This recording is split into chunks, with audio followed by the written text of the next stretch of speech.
Good afternoon, everyone. I'm Dr. Melissa Deckman, the CEO of Public Religion Research Institute, and we're here today to discuss the findings from a new survey report, The New Immigration Crackdown, Where Americans Stand. I'm really pleased to be joined by an all-star panel. I'd like to, at this point, allow our panelists to introduce themselves. So why don't we start first with Russ Contreras. Tell us a little bit about who you are and your connection to immigration politics. So Russ. Yes, my name is Russell Contreras. I'm the senior race and justice reporter here at Axios. Immigration is part of my coverage area where I cover about race and ethnicity across the country. I live right now in the American Southwest and right by the Santa Ana Pueblo reservation just north of Albuquerque, and been covering PRRI surveys for many years now since I've been here. Thank you very much. So Laura. Well, yeah, thank you for having me. My name is Laura Alexander. I'm Associate Professor of Religious Studies at the University of Nebraska at Omaha. I also direct the Goldstein Center for Human Rights. I study human rights and religious ethical thought about immigration, sovereignty, borders, and hospitality. And most of my work examines how theologians, clergy, and communities understand immigration through a religious lens. My current project actually involves interviewing both clergy and congregants in religious communities around Omaha. And the goal of that project is to find out how clergy and religious leaders interpret religious texts and teachings regarding immigration, and then how congregants engage with those interpretations and with their religious values. I've also done quite a lot of work recently on claims to religious freedom by people and groups who provide humanitarian assistance to immigrants. So thank you again for having me. Thank you, Laura. I should also mention Laura is a former public fellow, and we're delighted to bring her back for this webinar today. And finally, Deanna. Yes, I am Diana Orcés. I am the research director here at PRRI. How does immigration relate to my work? Well, for a long time, I have been studying attitudes towards immigrants in the Latin American context and now in the US context. I've also been exploring the reasons why immigrants or like people leave their home countries. And now moving on, trying to understand better returnees, how returnees are impacting the political system in their home countries. Of course, I am at PRRI. I now also examine the role or the linkage between religion and attitudes towards immigrants. So. Great. We're going to hear a lot more about that in today's webinar. So first, we're going to begin with a very brief overview of some of the findings. If you haven't had a chance yet, please go online to our website, download the report. You can take a look at many more of the findings. So this is just really a broad overview of some of the highlights of the report. So I'm going to start here.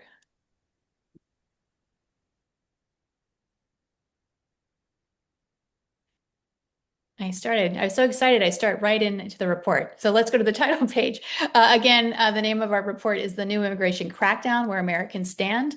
I want to talk a little bit about the methodology behind most of the survey findings today. So a lot of this research was conducted as part of our broader American Values Survey, which was released in late October with the Brookings Institution. And that survey relied on a representative random sample of more than 5,500 adults using the Ipsos Knowledge Panel. This is really important because it's gold standard methodology. It's pretty accurate. And it means that the margin of error is pretty low. And so the estimates that we're providing today are pretty solid. I would also like to acknowledge funding from the Carnegie Corporation of New York and additional support from the Ford Foundation, the Beach Program at Shelter Rock, for helping to fund some of this research. We also are relying on some more longitudinal data and some trend data from some earlier studies in the year as well. All right, so let's take a look first at what Americans think about Trump's handling of immigration. So we asked Americans in terms of ranking their approval for Trump's job on immigration specifically. We had a survey in the field last March that we released in April, and we asked specifically all Americans how they would rank Trump. Like 48% we found back in March said they approved of the job that Donald Trump was doing handling immigration. That has declined according to our recent data that was collected in September to 43%. So we are seeing a decline here among Americans in terms of the job that Trump is doing and handling immigration. You might not be surprised to learn, of course, that partisans feel very differently. And so what we have here in the data are showing that Republicans are broadly supportive of the job that Trump is doing. This really shouldn't be a surprise because we know that immigration ended up being a big factor for why many people voted for Donald Trump in the last election. But even here, from 90 to 86%, we see a little bit of a slippage in approval of Trump's handling of the job. And that slip from last March to now is statistically significant. Again, we also see slips in support among independents and Democrats. The other thing I would take away from this chart is that, and this is a theme you'll see in some of the other tables that I'm going to be presenting, is that independents look awful lot more like, I think, Democrats than they do Republicans and a lot of their attitudes about the immigration policy and agenda of this administration.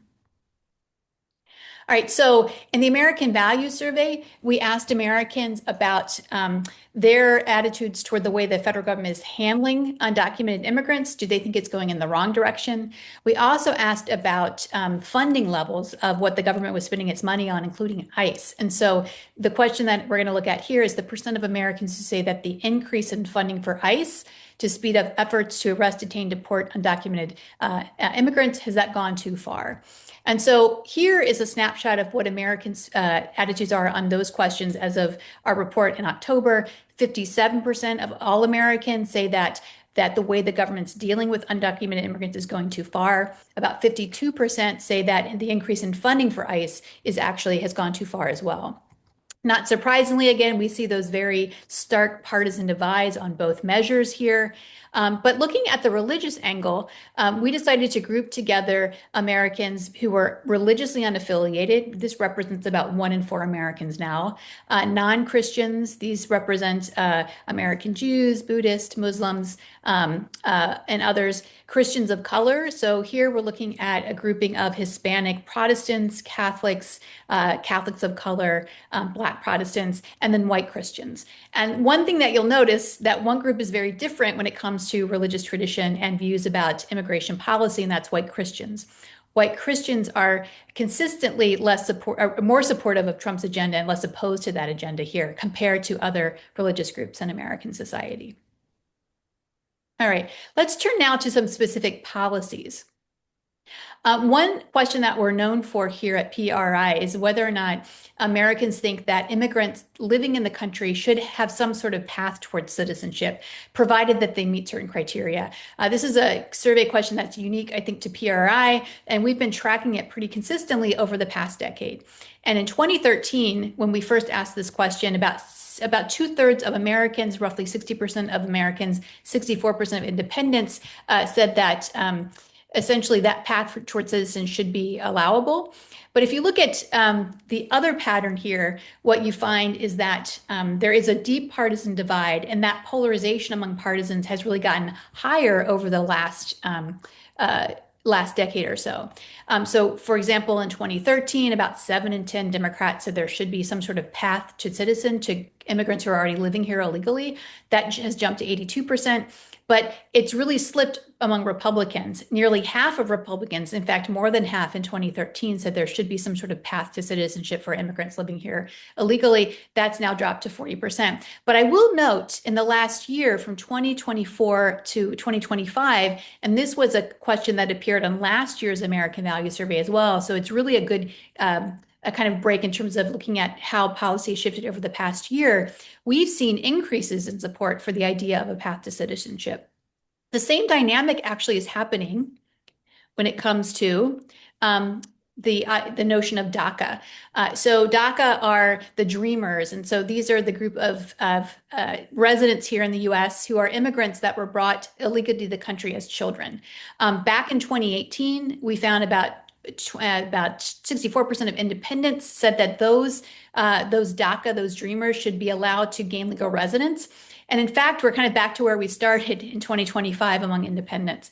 But if we look at this in terms of the partisan break, again, we see big partisan divides between Republicans and Democrats in terms of support for dreamers or for kids who were brought here illegally, or as children, immigrants brought illegally here. Again, the same pattern that we saw last time is an increase among all groups with respect to support for DACA residents. As of right now, the policy pretty much is a little bit up in the air.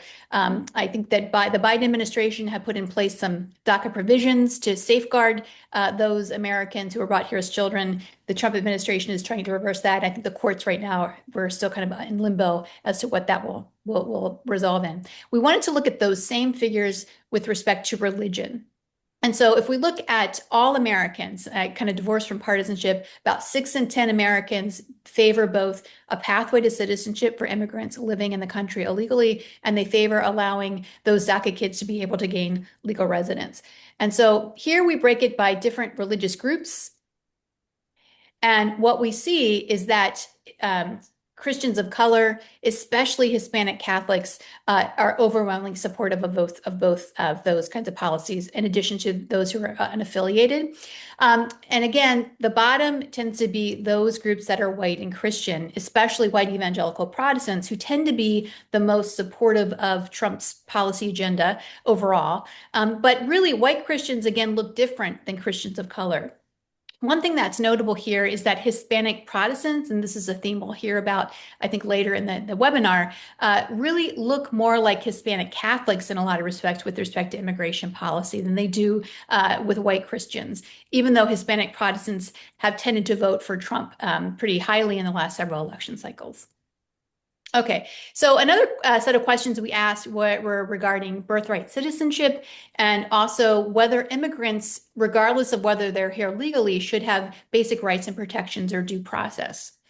And we found that most Americans, 2/3 of Americans, favor birthright citizenship as guaranteed currently in the U.S. Constitution. This, of course, is right in the news because the Supreme Court has agreed to hear a case involving an executive order that Trump made trying to ban birthright citizenship. At the same time, most Americans, 61%, believe that immigrants really do have basic rights and protections or should have them. We see again those very strong partisan breaks. Democrats and independents look very different than Republicans on a lot of these measures, though I do think it's notable that nearly half of Republicans favor birthright citizenship. And then we go to our religious measures again, and we see that white Christians look very distinct from other groups of religious Americans on these measures.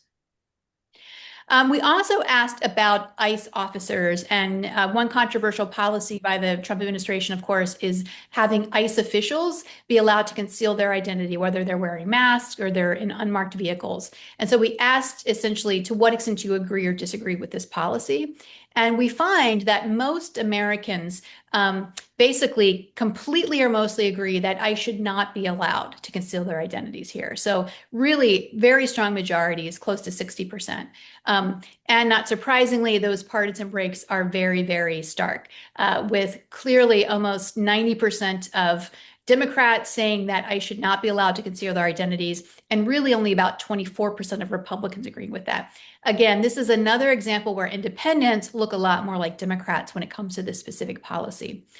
The final thing to show here is one of the things we do in the larger report is we look at how Christian nationalism influences views about immigration policy. And we have lots of data and analysis on Christian nationalism, how we define it. But essentially, we find that about 1 in 10 Americans are strongly adhere to Christian nationalist views. Another 20% roughly are sympathetic.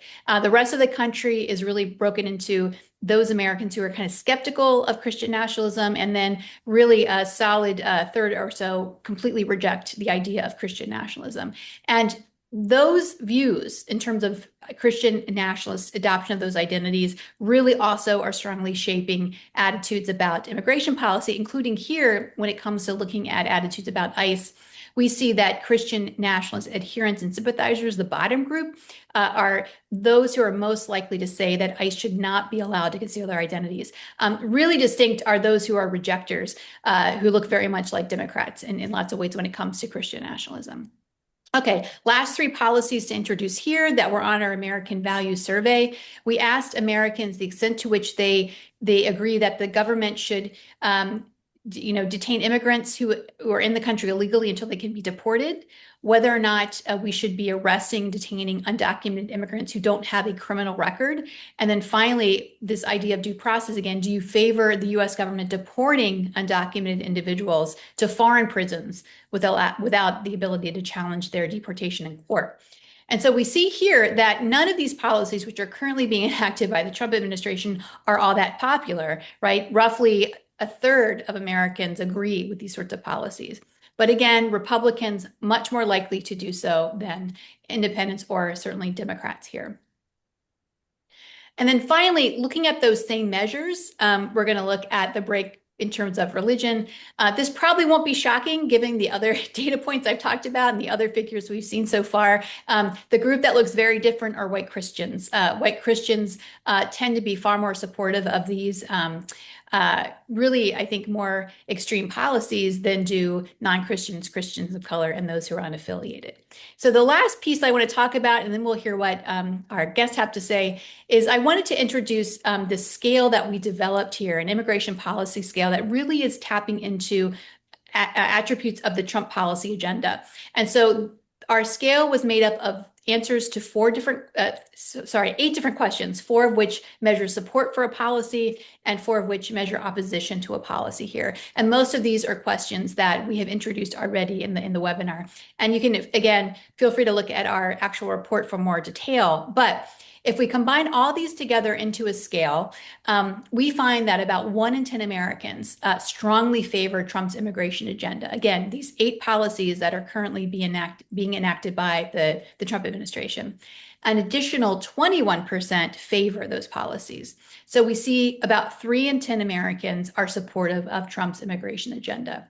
At the same time, then, we see that most Americans are in opposition. One of the things that really strikes me about this, we call this a donut hole sort of graph, is that if you look at the attitudes on the strongly favor versus strongly oppose, and we find that Americans are about 4 times as likely to strongly oppose the agenda as opposed to strongly favor it, which I think is a really interesting finding. Finally, this is a lot of numbers, a lot of data, a lot of words here. But if you go to our report, we conducted what's known as a regression analysis to look at what sorts of factors controlling for all the others allow us to predict support for Trump's immigration agenda. I'm not going to go over all of these, but essentially I'm broadcasting here what is statistically significant, even considering other sorts of elements of Americans. So for example, we find that if you approve of Trump's job on immigration, you're about 5 times as likely to be supportive of Trump's immigration agenda. That's not surprising, given that many in the MAGA base were very concerned about immigration. That became a big feature of how they voted in the last election cycle. We find, for example, that Republicans compared to Democrats are about twice as likely to support Trump's immigration agenda. We also find that where you get your news and information really shapes your support for Trump's immigration agenda. Essentially, those Americans who most trust far-right TV news like OANN, for example, are about 3 times as likely as those that get most of their news from mainstream TV sources to support the agenda. Fox News viewers about 2.3 times as likely as those that follow more mainstream news. 2 really quick things to talk about here, and then I want to open it up to the floor.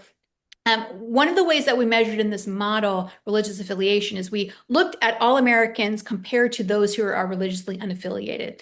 And what we found is that controlling for other things, Hispanic Catholics and Hispanic Protestants were less than 3.3 times, 2.2 times likely than those who are religiously unaffiliated to support Trump's agenda. And what this really is an indicator of is that Hispanic Protestants look, again, more similar to Hispanic Catholics on immigration policy here. And so this is an area where Trump is not engendering a lot of support among Hispanic Protestants. So I think that's something to kind of keep an eye on. And last but not least, in the corner, one of the things that we've often heard with respect to immigration reform is that a lot of people feel as though maybe immigrants are coming and taking American jobs. And so economic anxiety sometimes has been thought to predict more harsh immigration policy, but we're finding that's not the case in our model. In fact, those Americans who are very concerned with the status of their own family economy are less than 1.4 times likely than those who aren't to be supportive of the immigration agenda. And so I think that's an interesting finding that we can maybe unpack a little bit. All right, that in a nutshell is an overview of some of the highlights here. So I wanted to actually start first, before we talk about some of the data in detail, just to kind of start with a very a quick kind of round robin. And both Russ and Laura have read the report. Deanna has written the report along with her staff and with me. And so I wanted to get a sense from our panelists very quickly, maybe starting with Laura, of one thing they found surprising or really interesting about the report. So Laura. Yeah, thanks. Sure. There's a lot going on here. And in some ways, a lot of the results that we're seeing here seem to comport at least somewhat with previous work that PRRI has done. So in this particular case, to me, one of the most interesting and surprising areas of focus was the data on attitudes of people who were living in border states versus non-border states. And it made me curious if there was enough data to draw any conclusions or even just speculate about how people in different states responded differently to the survey questions. It seemed to me that it does kind of upend any assumptions we might make that people in border states would support more punitive immigration measures because, we might think people would be upset or angry about migrants at the border or passing through. But the data that was collected by PRRI seems to say that people in border states tend to disfavor the Trump administration's more punitive immigration agenda, whereas people not living in border states were slightly more tending to be in favor. So I just thought it was really interesting to look at. Great. Russ, I'm going to throw that same question to you. What was one interesting takeaway from the survey that you want to share? Yeah, the border states, I also was really surprised by that. And it tells you that something else is going on. That in the border states, anytime you have an immigration crackdown, well, people may be supportive. They're not supportive of the effects later on. For example, the economic effects that you're not letting people come over as much. Those economies are very much tied to a by-border economy. And when those are disrupted, small businesses suffer, a lot of things suffer. That was one. The other was when you looked at the decrease in support from from March to September, you see across all boards, even white evangelicals, support going down for the way Trump is handling immigration. So even white evangelicals, white mainline Protestants, and white Catholics, those are going on. Still, a majority support him, but the racial divide is big. You see Hispanic Catholics, Black Protestants, unaffiliated. They're all 30s or lower, right? So that's there. What was really interesting is that Hispanic Catholics are the only group that rose slightly, 3%. Yes, it's within the margin error, but that's very telling because among Hispanic Catholics, you have a large percentage of Mexican, third plus generation Mexican Americans who are very mixed. Through my reporting, you find that some are against some of the immigration policies because they feel undocumented immigrants lead to discrimination against them. Trump has also used racist rhetoric about Central Americans and some Mexican Americans. Oh, he's not talking about me. If he's talking about them, that's fine. If the discussion's about Central American or Venezuelans, then you see some support. So that's always interesting and always interesting to unpack. And there'll be a lot more reporting that needs to be done on that segment. Terrific. The final question in terms of our round robin goes to Deanna. So what struck you as being interesting in our findings, Deanna? Yeah, I think the main takeaway from this report is that it seems that Americans' views on immigration policy are largely influenced by their political view. And to the point of economic anxieties, it's super, super interesting to see that we see the opposite, right? Americans who are pessimistic of their economic situation are less likely to support Trump's immigration agenda. Is opposite of what has been found in the past, what other studies have shown in terms of these economic threat measures. So that was pretty interesting to me. And then, of course, Laura and Russell, they already talk about the border states. I mean, that's another fascinating finding. We see consistently across many of the measures that those who live in the border are more or less likely to support Trump's immigration agenda. And we'll talk more about some other interesting findings among Hispanic Americans. Wonderful. As you see in the chat, if you have it open, if you have questions for our panelists, please feel free to put them in the chat, and hopefully we'll have time to get to a few before the end of the webinar here. I first want to turn to Russ, and I know Russ has got, I think, his pulse on what's happening with respect to immigration policies from his vantage point at Axios. So I just maybe wanted to kind of dig in a little bit deeper into some of your thoughts on the findings, Russell. From what you're hearing, especially maybe in border states, I know you live in a border state, how do you think the Trump administration's policies are really playing out with Americans? Do you think we're seeing it reflected in the data? You made mention to some drops in support. Do you think why we're finding the drop? Why do you think we're finding it based on what you're reporting on a day-to-day basis? Well, before the election, when you asked them a broad question, Americans, including Hispanics, do you support mass deportations? And we saw an uptick on those. But even before the election, when you asked about specific policies, support went down. What is happening now is those specific policies are dominating the narrative. So take ICE raids in Chicago, taking parents out of cars while they're waiting for picking up their kids from schools, going in and taking immigrants, going to hearings and following the law and changing their status. When you ask about specific policies, the support goes down and the support for the agenda goes down.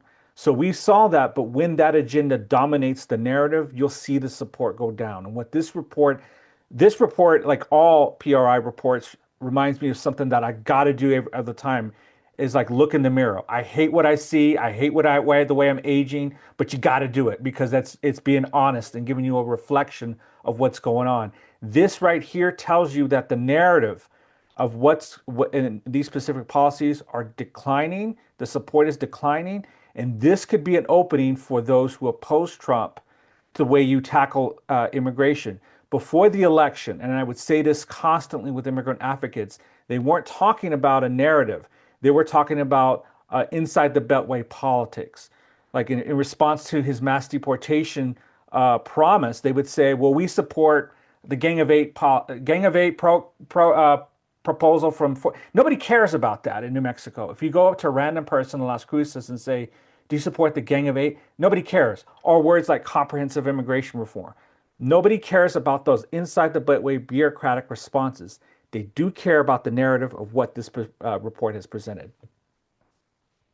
I want to have a follow-up question too, Russ. One of the things that we look at here at PRI pretty regularly is how media consumption can really shape people's narratives. Because you talked really about the importance of narratives. Again, my take on the data is looking at the decline in support for these policies over many, many groups, is that we're seeing in actuality what the policy actually involves, as opposed to a broad kind of missive to say, hey, we need to control the border, or we need to kind of get a better handle on immigration, right? So what do you make of, or from your reporting, how important and how vital do you think the media lens is here? Because my hunch is that people watching, say, Fox News are getting a very different story than reading Axios or watching, something on YouTube or that sort of thing. So I'm just kind of curious how you think the media is covering this policy, these sets of policies, and how much it's impacting people's attitudes. Well, clearly the report says if you go some places where you're going to be informed, you have a different reaction to where you go to place to be affirmed to your beliefs. So there's a difference between consuming media that affirms of those that affirm. And that is just the details. If you go somewhere that's being affirmed, you're not necessarily getting new data or new stories about a complex immigration narrative. You're getting a lot of times commentators saying this is exactly what's needed and so forth, kind of being cheerleaders. If you go somewhere that's informed, they're going to give you a complex thing. They're going to hold a mirror like PRI does. And so that's when it changes. And I think with this report, what you've done in a lot of reports, it shows you how media consumptions are helping shape political narratives and political conclusions. Terrific. I want to turn now to Laura. So Laura, I know that you do a lot of work with local communities and religious leaders. And so I'm just curious, from that vantage point and talking to local leaders, especially those maybe, as you indicated, are filing lawsuits on behalf of trying to kind of protect the rights, religious rights of their clergy and others to be supportive of such policies. How do you think that's shaping the narrative in terms of, or shaping people's attitudes? I personally have noticed an uptick in, mainline Protestants, for example, clergy being outspoken. So could maybe you talk to us a little bit about the role of clergy and local community groups in helping us understand the politics around immigration today? Yeah, I mean, it's been interesting because here in Omaha, which is where I've done most of my kind of on the ground work, we don't have as strong of a clergy presence quite out on the street as much as far as I've seen versus Chicago or LA or some of the places where, you go on the internet and you see people showing pictures of like pastors being arrested, lying on the ground with 3 or 4 police officers on them. And so that's kind of one piece of it, right? Where people are talking about religious leaders. I have to say, from my perspective, I think, Melissa, you all have more of that kind of data-informed understanding of whether and how that makes a difference in people's attitudes versus whether, folks see this and they just kind of put whatever narrative is already in our minds, we sort of put that onto some of what we're seeing in the news. It's certainly a lot of local communities are experiencing, kind of aspects of the raids. And I was thinking as we were talking about this, that I would try to look at both that 43%, right, and the 57% who did or did not approve of the current immigration policies. It looks to me like communities or leaders who tend to support current enforcement policies just aren't as vocal out in the community. And, that may simply be that you don't go out to a protest if you think that you kind of approve of what the government's doing or you think that the government is reflecting your values in some way. So what I kind of see, I think, in local communities is that for folks who are in at least some kind of support for the current enforcement policies, they'll just say, well, we're enforcing the law. This is enforcing the law. And there's a lot of focus on people with criminal records who are getting detained or deported. And we know, again, PRRI works with the data. In the current moment, a huge percentage of people who are being detained have not committed any crimes. But there is a lot of communication from DHS about the raids that has language about criminals and murders and trafficking and so on. And that language can sometimes get picked up in local communities. I think one other thing I'll say about some of that language is that I do think there can be misinformation that gets sometimes amplified within religious communities. Sometimes you'll see leaders or communities who are making comparisons and say, oh, these violent arrests and separating families is bad. But then at the same time, there will be a claim that, well, the border was just wide open under the Biden administration, and that was also bad for people. And really, in some ways, all I can say about that is that that information is wrong. Now, I did just read that New York Times article that was arguing that Biden may not have been proactive enough about dealing with certain immigration concerns. So that's something interesting to talk about. But I'm just not aware of any moment under Biden when the border was, quote, wide open. In fact, I think a lot of what we saw with some of the humanitarian concerns at the border happened because the border was not wide open, and people were not being allowed to come in and make asylum claims and so on. So in any case, just that's kind of thinking about the 43%, thinking about the 50%, 57% of Americans who don't support the government's current handling of immigration. Those are the folks that we're seeing out in public who are making statements and attending protests. And just for kind of our own anecdote here in Omaha, we were subject to raids back in June, and that was focused on a food packing plant. And I do think there are some religious communities that have seen a drop in their attendance in worship. Again, a lot of my data here is anecdotal, right? But that there are people who are afraid to go out for almost any reason, including to worship. And you all might have seen, I held it on my phone or somewhere, that there was the Bishop of New Orleans, I think, just basically gave folks down there a dispensation not to go to mass if they were concerned about being picked up in a raid. So we've seen some of that kind of fallout here too. Interestingly, we have seen religious groups who've been providing aid to immigrants, accompanying folks to court cases, working with nonprofits that are trying to support people and help them learn their rights. And our county commissioner here, we have a county commission of, I don't even remember, 5 or 6 elected leaders. And the one who has spoken out the most strongly against the raids and talked about really supporting immigrant communities and then Latino communities specifically, that commissioner has degrees in theology and ministry. So that's just kind of an interesting little point of fact there. So the last thing I'll say is that I think what has been interesting for me seeing here is the way that religious groups have been working with others. in talking about immigration reform and supporting the rights of immigrants. There are immigrant leaders and business groups and religious folks who are heavily impacted by the raids. And in particular, business groups are impacted by the loss of workers. So the owner of the food packing plant that was raided back in June got interviewed, and he expressed frustration that he was trying to do everything the government asked, and he still lost about half of his workforce in that raid. And we've had chambers of commerce leadership who have spoken out on the need for immigration reform, and even saying that we need to bring more immigrant families to Nebraska to keep our population and workforce steady. So there is an organized group here called Nebraska Alliance for Thriving Communities that involves religious leaders and communities, labor leaders, business leaders, these chambers of commerce, immigrant leaders, TPS recipients, and others, that is basically advocating kind of wherever they can for more welcoming policies towards immigrants in Nebraska. And then in particular, trying to advocate with our federal contingent for federal immigration reform, because we just need workers so much. I mean, we've had these really interesting moments where folks that you might not always expect to be working together on social issues, again, business leaders and labor leaders, and then you have all of these folks working together with religious leaders, that they are kind of on the same page here and advocating for immigration reform, sometimes for slightly different reasons, but it's a really fascinating sort of coordination there. Great. Thank you. Deanna, I was hoping you could walk us through some of the findings with respect to Hispanic Americans, especially the interplay of religion and Hispanic Americans. So what sort of struck you in the report about those findings?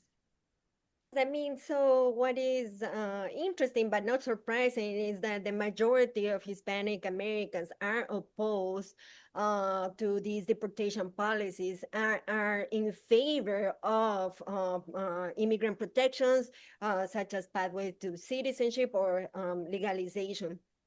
However, one group that we already mentioned is about Hispanic Protestants. This group is interesting because they tend to be a little bit similar to white Christian Americans as in many opinions, but on the topic of immigration, they are closer to Christians of color and Hispanic Catholics, right?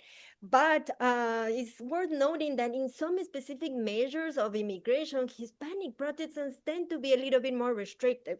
However, when we account for all these different individual characteristics, all those differences go away, okay? So further analysis, what we did here at PRRI is that we end up doing further analysis among Hispanic Americans only, right? So what we see is similar trends that the national sample. And again, we see that identifying Hispanic Americans who identify as Republican are more likely to support Trump's immigration agenda.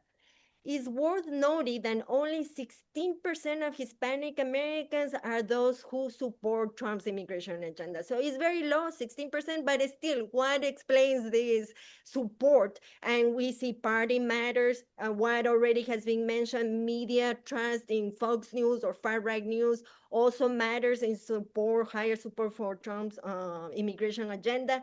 It is also interesting, Hispanic Americans who live in the border, those who live in Texas, California, Arizona, and New Mexico are less likely to support Trump's immigration agenda. And then we see that, of course, cultural and economic factors matter.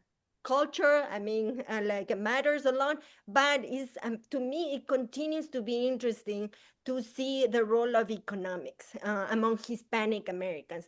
So those who have a pessimistic view, or Hispanics who are pessimistic of the economy, are less likely to support the Trump's immigration agenda. And again, this is interesting because in the past, it has been there has been more evidence that those who feel threatened are more likely to support these restrictive immigration policies, but we see the opposite among Hispanics and also in the national sample. So that's interesting to note.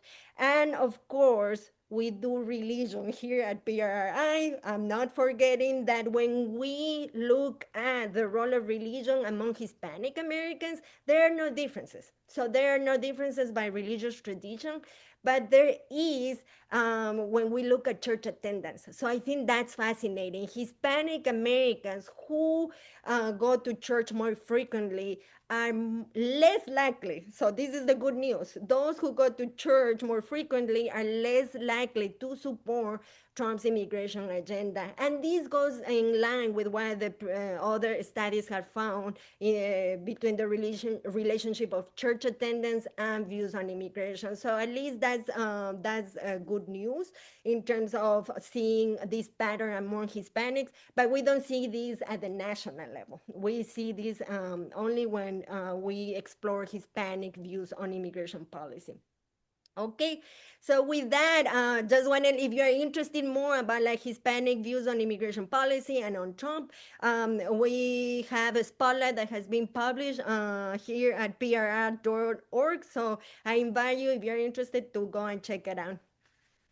Thank you so much, Deanna. I wanted to actually extend this to the larger group as well, that this finding, this novel finding really, that among more religious Hispanics, actually going to church on a regular basis makes you less likely to support this agenda, right? Makes you more pro-immigration reform. So I'm just wondering, from Laura and Russell, your perspectives on, say, the role of the Catholic Church in these policy and debates. So, my sense is that the bishops here in the U.S., not to mention, of course, the first American Pope, Pope Leo, have been pretty, opposed to what they're seeing happening with this administration. So, Russ and Laura, any evidence in people you're talking with and some of your findings showing that the Catholic Church is playing a bigger role this time around with respect to immigration policy? Russ, maybe first with you, and then I'll go to Laura. Yeah, when I went to the Coachella Valley earlier this year, I did see Catholic churches organizing and helping migrants, especially those farm workers who are too scared to go back to work. They were dealing with food insecurities, so the Catholic Church was organizing food banks. They were providing spaces for them to engage. And in fact, a lot of the Catholic workers and Catholic volunteers had put together this rapid response. So if they saw Border Patrol in this area in the Coachella Valley, they would call each other and to be text message alerts. So that even though the Catholic Church wasn't organizing, the Catholic volunteers who were in these spaces were organizing. And I also think that when these particular parishioners go to church, they hear the immigration story consistently, rather than if you go to an all-white Catholic church or even Protestant churches. The immigration story is central, especially if we're coming around Christmas. The story that you hear in the Gospel of Matthew is that Jesus and the Holy Family were refugees and had to escape to Egypt to avoid King Herod. That's central. Those stories are consistently repeated. The Book of Ruth is there. That's just the way it's ingrained. Now, Hispanic Protestants, one thing we didn't focus on the report, but we've been reporting, I think PRI has done this, is that if you're a Hispanic Protestant, you're more likely to be an immigrant, because those people are converting, are being introduced to evangelicalism in Latin America. So they're being saved, born again there, and then coming to the United States with them. They tend to have less status than, say, Hispanic Catholics in general, because you have a Mexican American population. They're going there and also hearing this immigration story. It's central. Where in white Protestant spaces, you don't have that. We've talked about it here. There's a lot of discussions as Jesus as a self-help guru, helping you with your financing. A lot of focus on personal salvation, not necessarily the story about immigration. So you're hearing two different stories from the pews, and that affects how you come to your political conclusions on immigration. Yeah, I think I pretty much agree with what Russ is saying. And it is really interesting that the U.S. Catholic bishops have really been pretty united on this issue. It doesn't really matter so much where they stand on other particular issues or what arguments they have with each other. What I've seen coming out of the Conference of Catholic Bishops is pretty much unity on opposing the real punitive immigration raids and talking about support for migrants and for communities. And again, a lot of what I'm seeing is kind of anecdotal. I think people argue about whether the so-called contact hypothesis is true or not, whether people who have contact with somebody who's in another different community from them, whether that really leads to some kind of sympathy or fellow feeling with folks who are different from them. I do think that also, as Russ is saying, depending on the religious community that you're in, there are folks who are not at risk from immigration raids who nevertheless are seeing their friends, or maybe they've taught in a school that had kids who were learning English as a second language, or they end up at a church where there's some mixed population. And I do think, whether that changes someone's vote or whether that changes the way they answer a survey, I do think that folks are then seeing this is someone I care about. I know they're not a criminal, and this person is suffering. They're either afraid to go out to go to church or to go to a place of worship, or they're just afraid to go out and I can't see my friend. So I didn't think that's significant, at least at that kind of very ground level, kind of personal level. Terrific. Deanna, did you want to say anything about the Catholic Church and their role in maybe shaping immigration policy among Americans? I mean, what is clear from the data is that like majorities of Hispanics are, I mean, is the group that shows the most support for immigrants in terms of they're trying to find ways to see more favorable responses to to what we are living these days. One thing to note is also that in terms of, for me, it was interesting to see the church attendance play out among Hispanic Americans.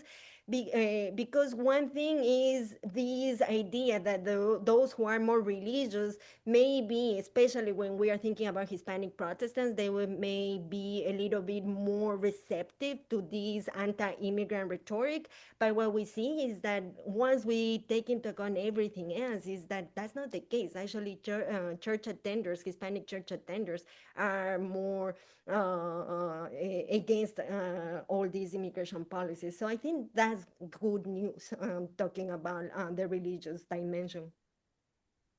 So we do have a question from Pablo, who is asking essentially comparing the last election cycle, maybe thinking ahead a little bit. He writes that, one of the big changes leading into the presidential election last year was how certain populations switched from a keen focus on abortion, reproductive issues to immigration being primarily important. And we saw that in our data, like in the 2024 American Values Survey, the salience of abortion was down compared to immigration.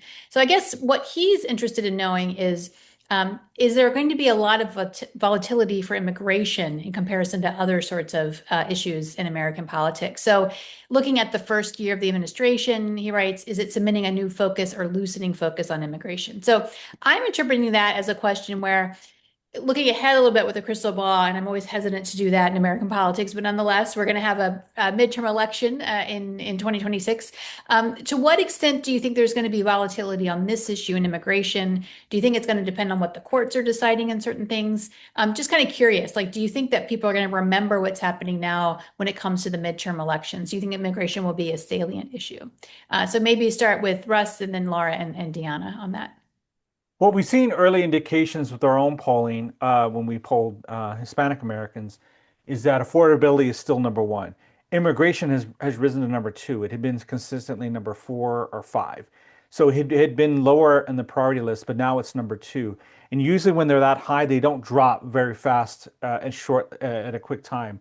So affordability, the economy is going to be number one, and immigration is number two. And then sometimes those are connected.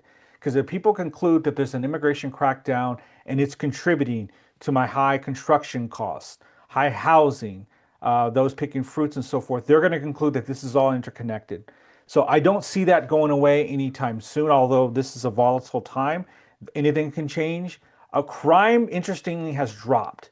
Even all the focus on crime and Trump sending National Guard troops to Washington, threatening them in Chicago and in New Orleans and so forth.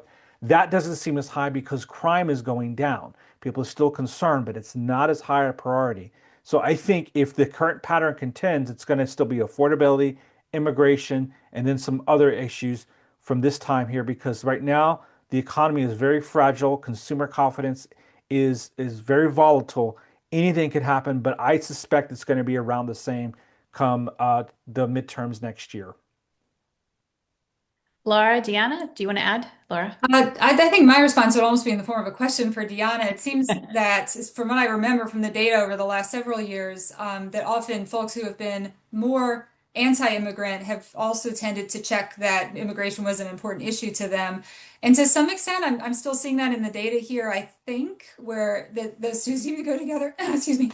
So I just kind of wonder for Deanna, what does that mean in a moment where maybe most Americans disapprove of these like punitive raids, but also still you see more folks who are opposed to immigration or want to restrict it in some way, saying that it's important to them. Yes, I mean that critical, like immigration as a critical issue, it seems that it's tapping something else nowadays, right? It has been before more about those who have negative views on immigration. They care more about immigration, therefore they rate immigration as a critical issue. However, what we see, like, and talking about Hispanic Americans, and this, that it is critical for Hispanics for a different reason.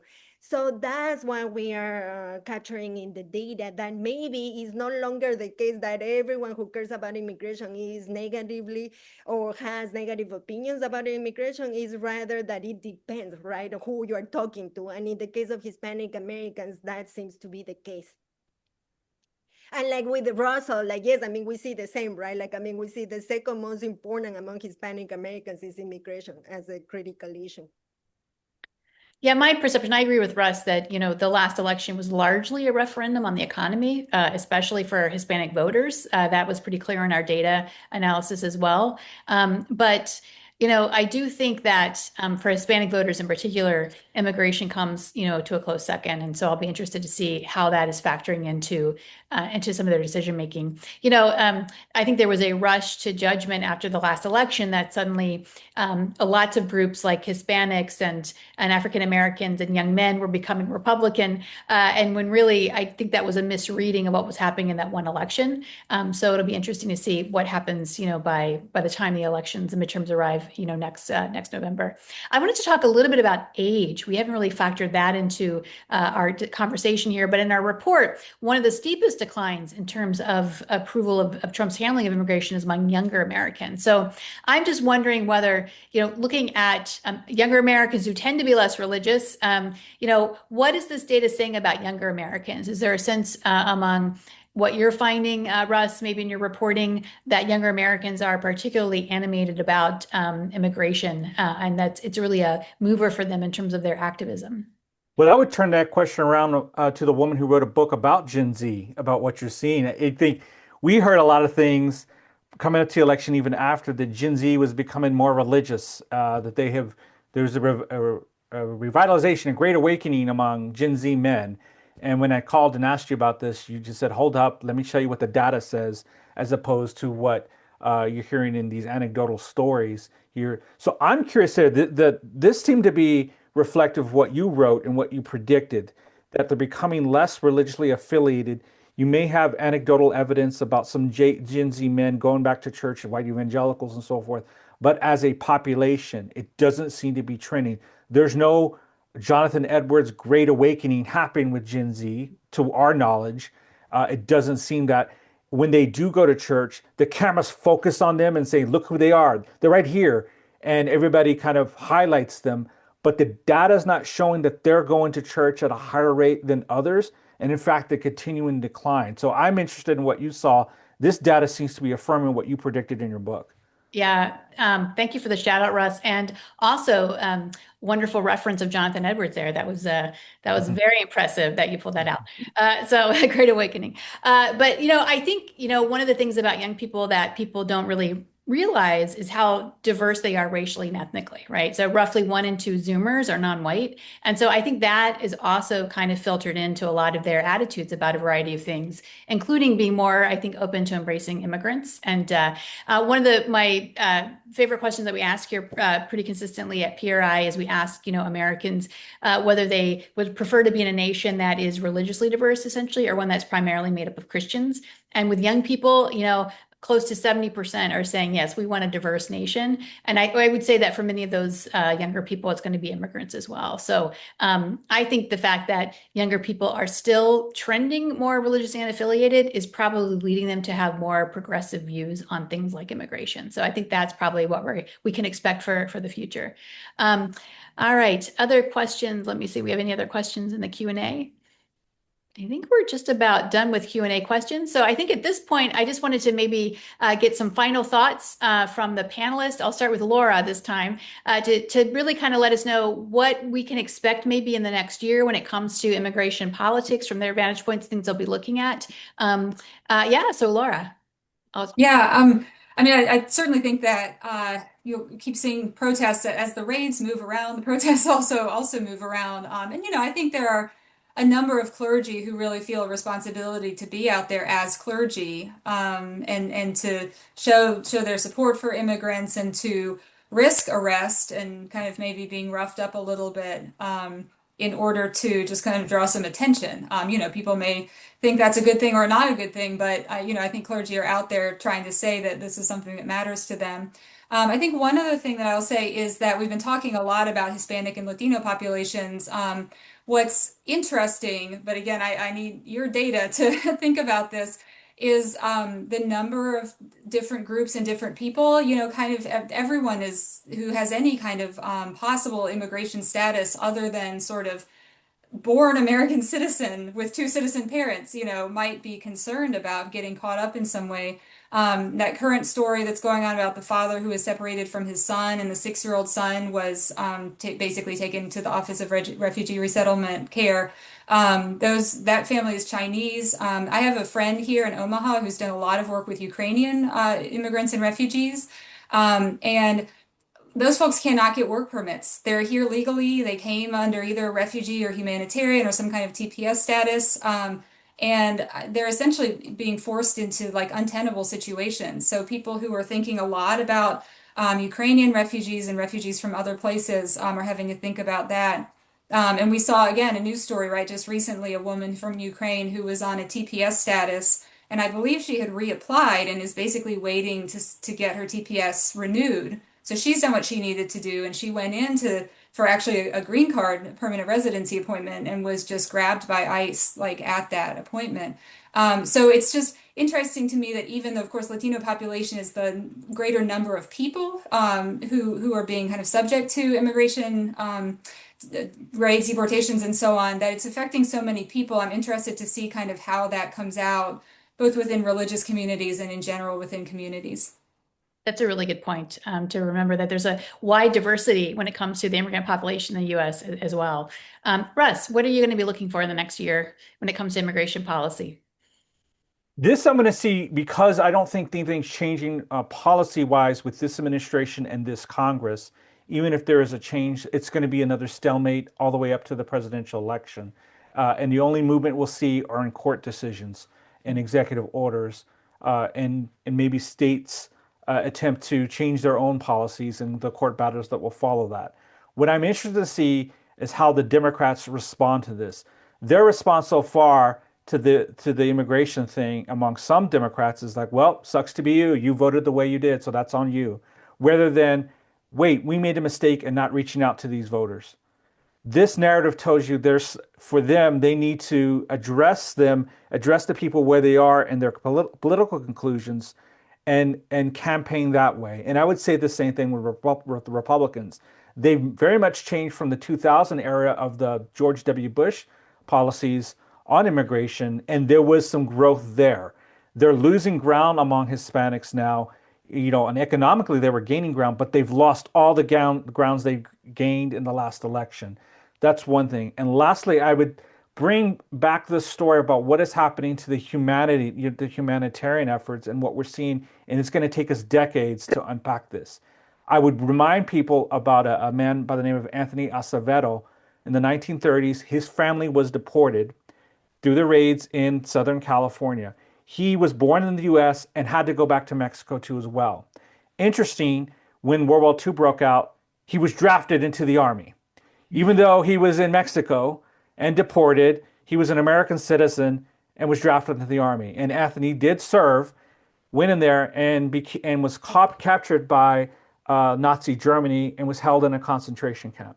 He's one of the only Americans that was listed as a Holocaust survivor, and he was liberated. And the American army, when he was liberated, asked him to sign a paper and say, do not talk about your experiences. Anthony was part of this effort. He was a U.S. citizen. His family was deported. And we're going to have a lot of those stories like that. It's going to take us decades to unpack. We need to follow it. We need to be consistent and honest about what happened. And that's something we'll be looking here at Axios.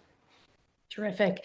Before I let Deanna have the last word, we did have someone ask a question about sort of how we categorize white Christians. So for the purposes of the PowerPoint, we tried to group those white Christian groups together, but to kind of save some space. But if you go to our report, you'll see there's a much greater, I think, a much greater divide in terms of looking at those different categories by white mainline Protestants, white Catholics, white evangelicals. But I'm going to let Deanna have the final word. So what do you think we can expect coming in the next year with respect to policy and maybe Americans' attitudes about immigration? I would say the focus is economics. What you see right now is that a lot of the economics expectations of how Americans' views on the economy shape views on immigration is going against what we expect. So if the economy is not doing well, it is likely that we will see in the next election cycle. And talking about Hispanics, due to the data that we have, we will see that an important portion of the electorate will be, voting on depending on the economy. So I think that's something to look for. And of course, being mindful that, yes, there is a lot of stories that are going out there that will become the norm, that shouldn't be the norm. Sending immigrants to deportation prisons in foreign prisons.